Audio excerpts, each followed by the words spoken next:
convert a given temperature in degrees Celsius to degree Fahrenheit, and display the result. This is the problem given to us. We have learned about the fundamental steps in problem solving. So we'll try to apply all those steps here. So the first task is to define the problem. When we define the problem, we know that there are some conventions for drawing flowcharts and algorithms, first of which is giving a name for that. Name represents an entity, so it has to be in close synonym with what is being represented later. C to F is given as a name for this. We please keep all these conventions intact to score maximum in your internals. Otherwise, you will lose your scores. Suppose that you have given an assignment to draw a flowchart or an algorithm. You should begin with you should start with giving it a name. Then the preamble of the algorithm or flowchart should contain the date of design, name of the author, and a description about the algorithm or flowchart. See, accept a temperature value in degrees Celsius and convert it to degree Fahrenheit and display the result.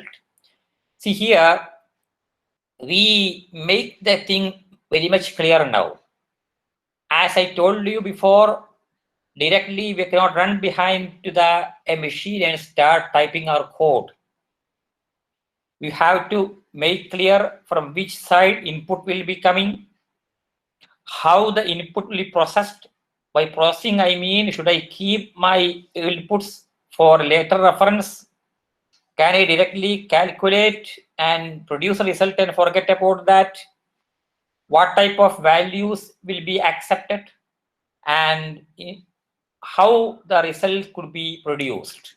Based on that, we say that here the temperature value will be accepted from the user.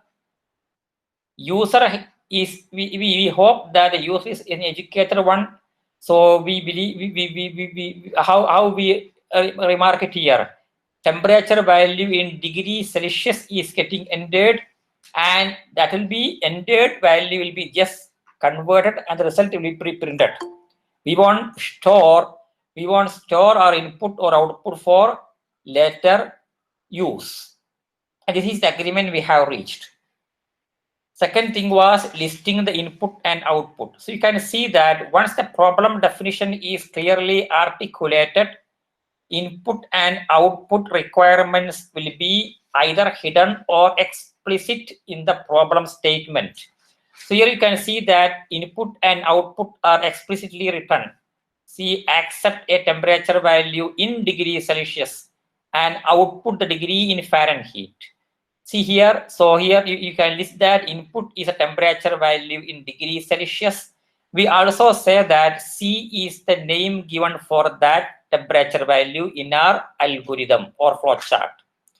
F represents the converted value, and within brackets we have even written the type of data that will be held or stored in these variables. That is very important. It's real values.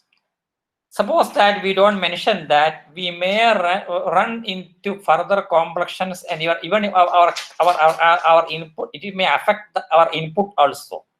If the real ranges of values that can be stored in the variables we use are not specified correctly.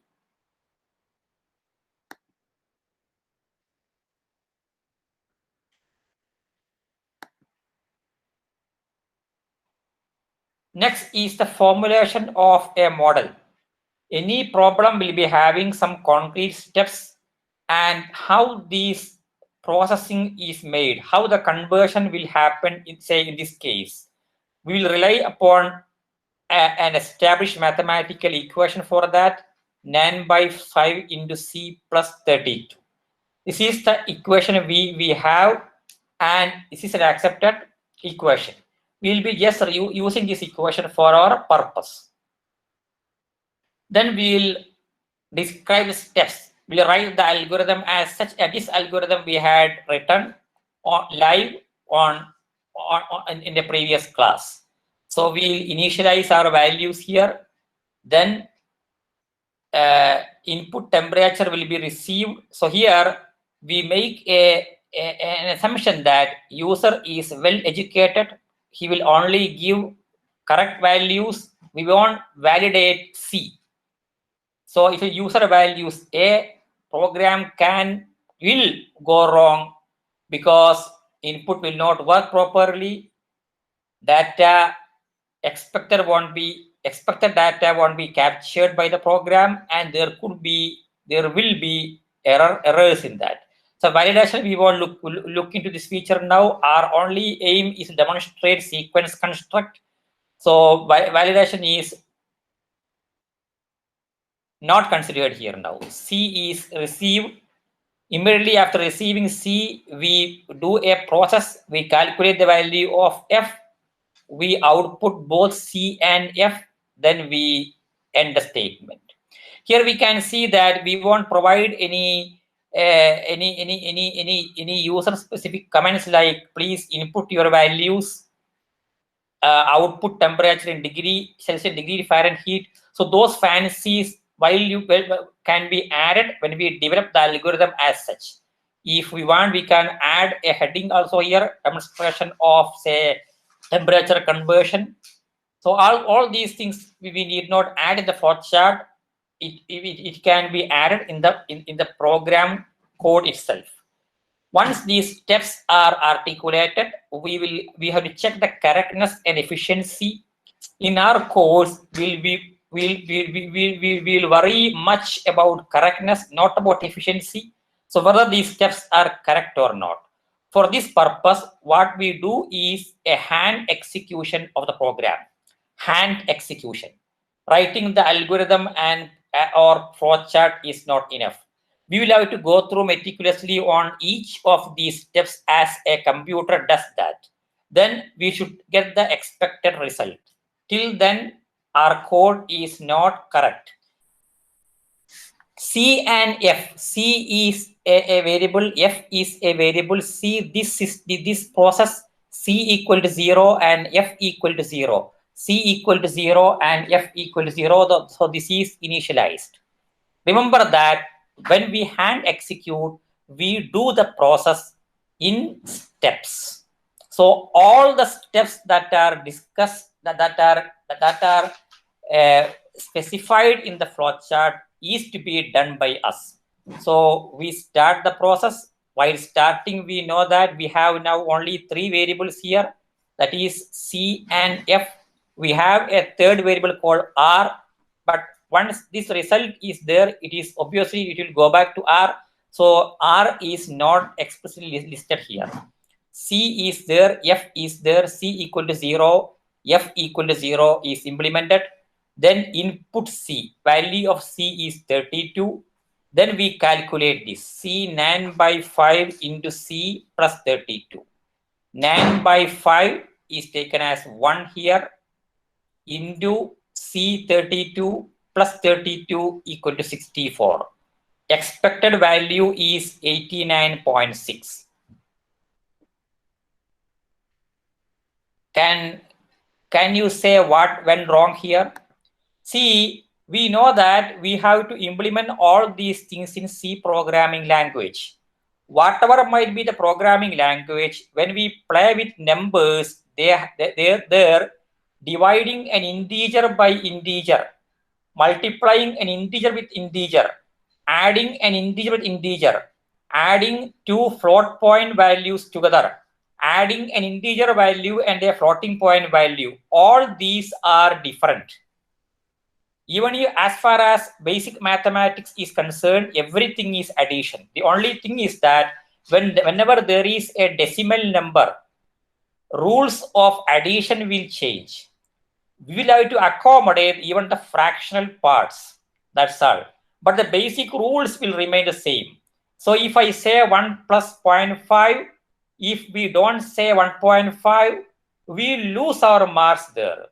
But suppose that the same thing is given as an expression and given to us.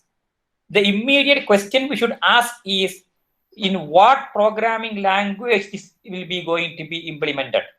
There could be programming languages where 1 and 5 will be correctly written as 1.5 or treated as 1 itself.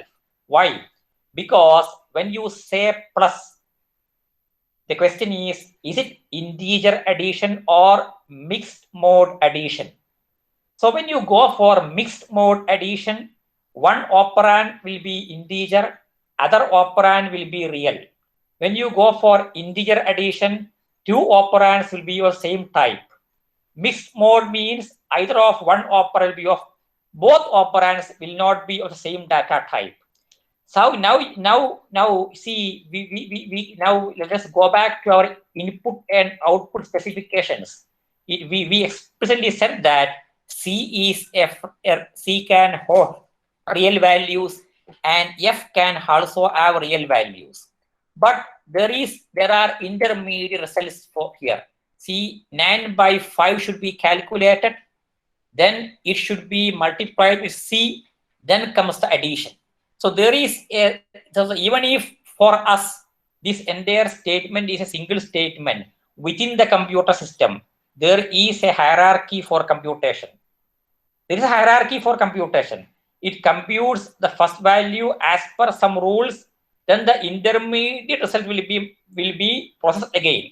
So in that case here, 9 by 5 is not correctly calculated here. The thing is that fractional parts were lost when I calculated this. This will happen. This will happen if the values are not properly given and if the expression is not properly designed. This will happen. So here what happened? 9 by 5 is taken as 1, even if there was a fractional part. See now 1 into 32, 64. So here we see that we have a problem in framing our arithmetic expressions properly. Now how this can be done in a better way?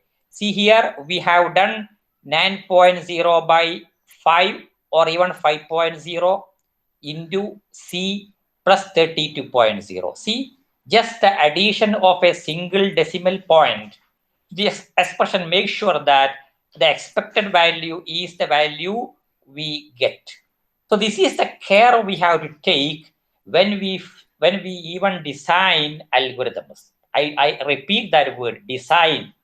It is meant designing. We have to seriously think about whatever source codes we have written in our laboratory days. Was they properly tested? If a user gives an unexpected value, how does the program will behave? Will it halt? Will it get blocked? Or will it give a meaningful message? So in that way, we have to shape all our experiments, at least in our PG course from now on. So this is how we ensure the correctness of our algorithm. Once this algorithm is considered as foolproof, then we can go for implementation. Yet after implementation, we will have a trial run. See, we have stopped just with one value here.